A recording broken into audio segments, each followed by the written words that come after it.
Hello everybody, welcome to the Pack of Grass commentary series, something new for when I just have thoughts on something and just in general if I want to talk about something interesting. Today I want to talk about why music should stop being so goddamn loud.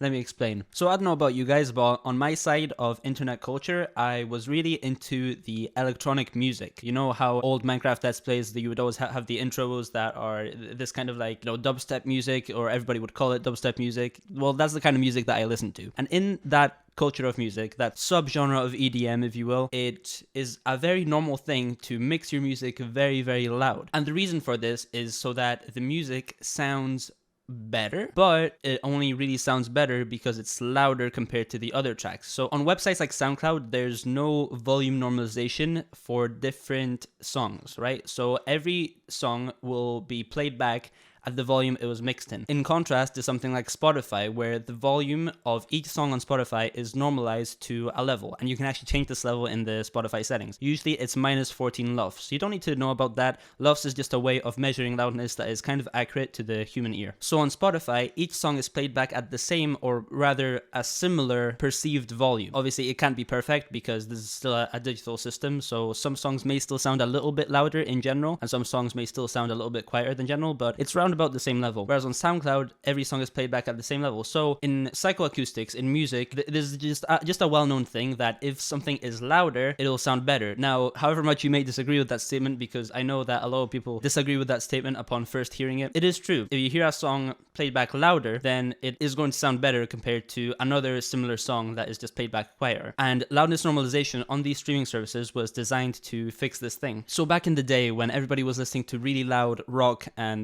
metal music in the 2000s, for example, obviously people still listen nowadays, but I mean just in that particular time frame, records were mixed really, really loud. That's because on CDs, obviously there's no volume normalization either. Artists just wanted to get the loudest signal from their records. So the mixing engineers provided, and sometimes it went a little overboard. So for example, there's a Metallica album that Andrew Sheps mixed that everybody criticized for being way too loud and distorted as a result. That's the problem, by the way. When a record is mixed really loudly, it's distorted. So you don't really want to do that. But yeah, there was a Metallica record that Andrew Sheps mixed, and it just, everybody hated it, and that's kind of what started this debate on whether or not should you mix loud or should you just mix good, at maybe a slightly lower level. So since nowadays we don't have that CD problem where all music should be mixed loud in order just to get a better experience for the customer, because it'll be louder, it'll sound better. Nowadays we don't have that problem because of online services like Spotify, because most people listen to music on Spotify. However, a considerable amount of dubstep artists, drumstep artists,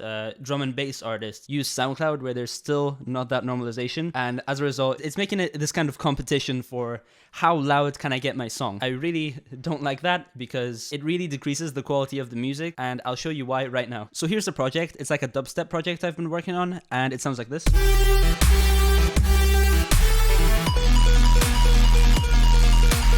And basically, right now it's not entirely perfect. The mix isn't perfect. I'm not really finished it, but just an example. I'll show you what it's like to mix it dynamically compared to how to mix it loud. If I wanted to mix it dynamically and normally, I would use master bus compressor, like the Katalnikov, for example. This is not a requirement on every mix, but let's just say I want to do it like this. This is basically just an automated volume control. I'm just going to do some settings. I'm not going to explain it in depth or anything. At the end, it would kind of just sound like this,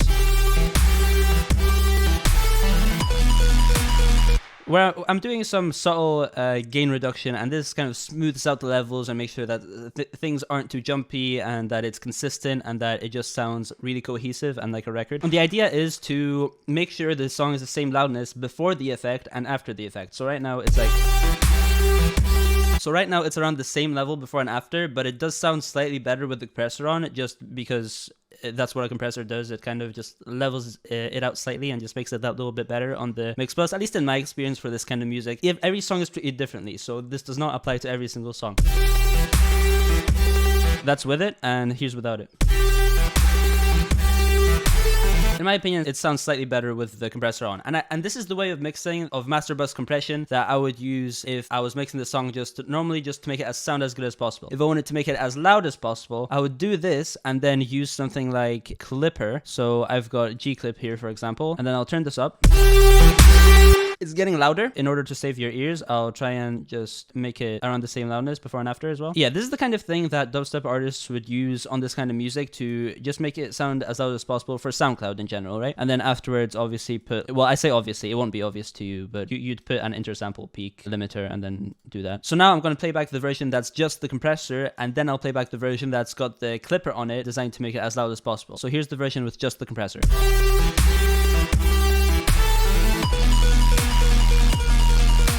And here's the version with the compressor and the clipper.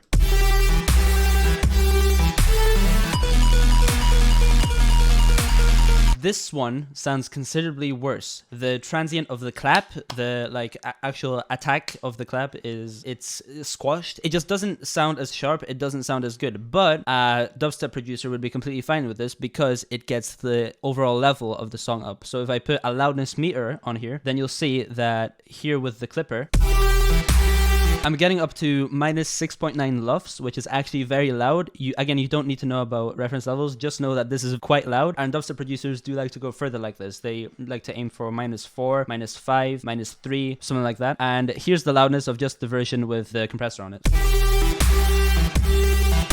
So it's around like minus 16 LUFS, which is actually at this point too quiet. But instead of adding a limiter to make it loud, to make it more squashed, I just boost it up with like a utility or something. And then obviously have the intersample peak limiter. Basically, it's just something you need at the end of your master chain. I'm not going to go in depth because it can be a bit confusing. If I look at the meter here, I just want it so that the highest peaks don't really go above 0.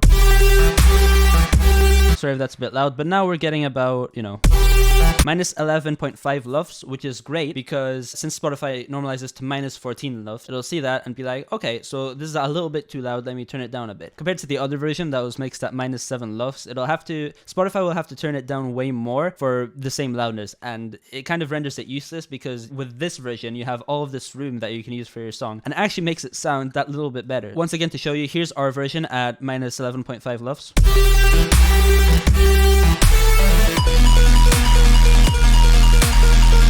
And here's the really squashed version.